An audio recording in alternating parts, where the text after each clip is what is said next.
आज मी पारंपरिक पद्धतीने अळूच्या वड्या कसं बनवायचं याची रेसिपी दाखवणार आहे। चला तर मग रेसिपीला सुरुवात करूयात। तर इथे मी 10 ते 12 अळूची पानं घेतलेले आहेत। तर अशा प्रकारे काळे देठ असलेले अळूचे पानं घ्यायचे आहेत, ज्यामुळे खाल्ल्यानंतर गळ्यामध्ये इचिंग होत नाही। तर हे आता अळूच्या पानाचे देठ काढून टाकूयात आणि चाकूच्या साहाय्याने जे पानाचे शिरा आहेत ते चाकूच्या साहाय्याने अशा प्रकारे काढून घेऊयात, ज्यामुळे नंतर अळूच्या वड्या फोल्ड करताना आपल्याला सोपं होईल।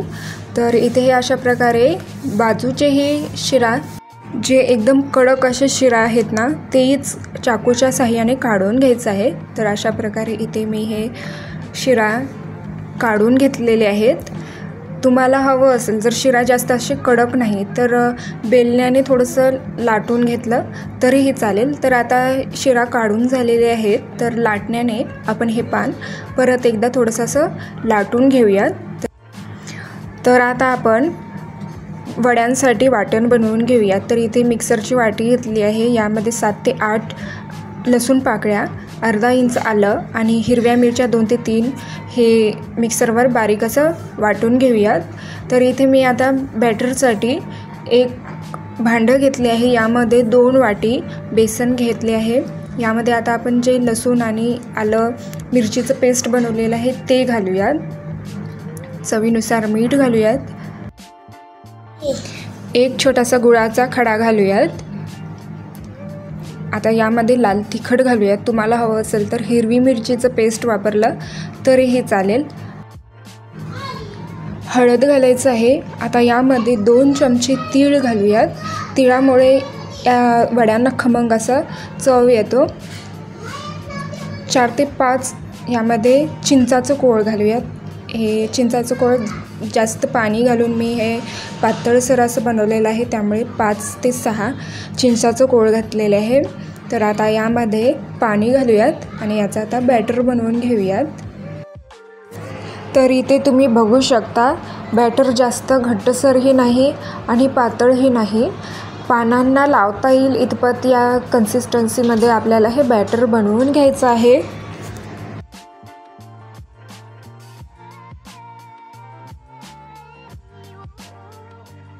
तर इथे हे बॅटर बनवून झालेलं आहे।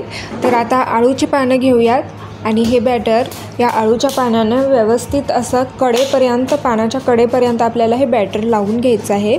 जास्त असं जाडसरही नाही लावायचं, पातळ लेअरमध्येच आपल्याला हे बॅटर लावून घ्यायचं आहे।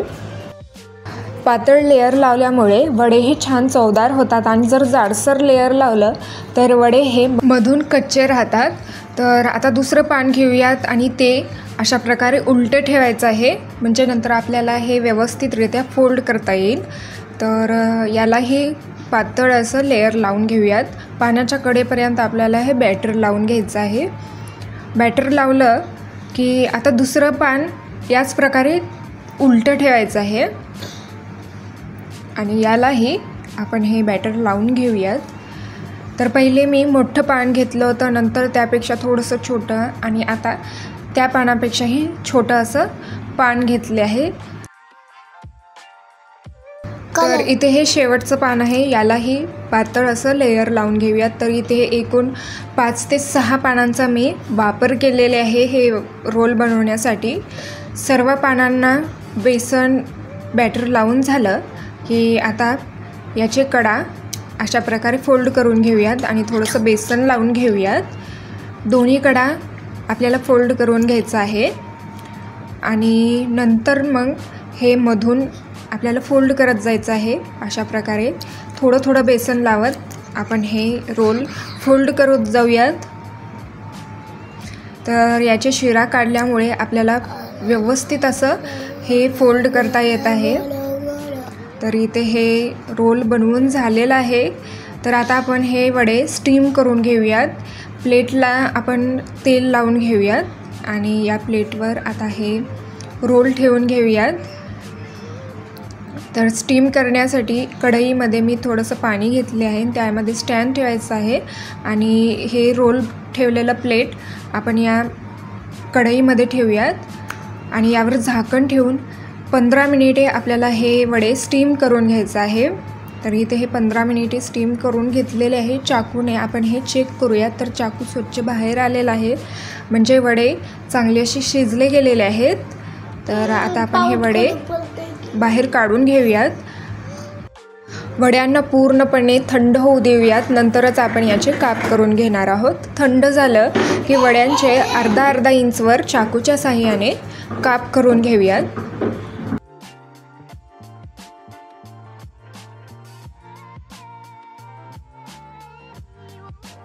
तर अशा प्रकारे हे स्टीम केलेले वडेही चवीला खूप छान लागतात। आठवडाभर हे फ्रीजमध्ये हे चांगले राहतात आणि आयत्या वेळी तेलामध्ये तळून मस्त गरमागरम सर्व करू शकता। तर इथे हे वड्याचे अर्धा इंचवर काप करून झालेले आहेत। आता वडे आपण तळून घेऊयात। तर इथे मी कढईमध्ये तेल गरम होण्यासाठी ठेवले आहे। तेल अगदी कडकडीत गरम झालं की एक एक वडे आपण या तेलामध्ये सोडून घेऊयात। तुम्हाला हवं असेल तर तव्यामध्ये थोडंसं तेल टाकून तुम्ही हे वडे शॅलो फ्राय करू शकता। तर इथे मी हे वडे डीप फ्राय करत आहे। सोनेरी रंग होईपर्यंत आपण हे वडे चांगले असे तळून घेऊयात। दोन्ही बाजूने वडे तळून घ्यायचे आहेत। तर इथे हे वडे चांगले असे सोनेरी रंगावर होईपर्यंत वडे तळून घेतले आहे। आता हे एका प्लेटमध्ये काढून घेऊयात।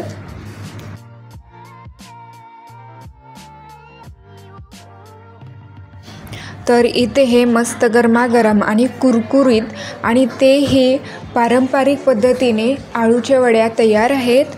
चला तर मग परत भेटूयात अशाच एका नवीन रेसिपीसोबत।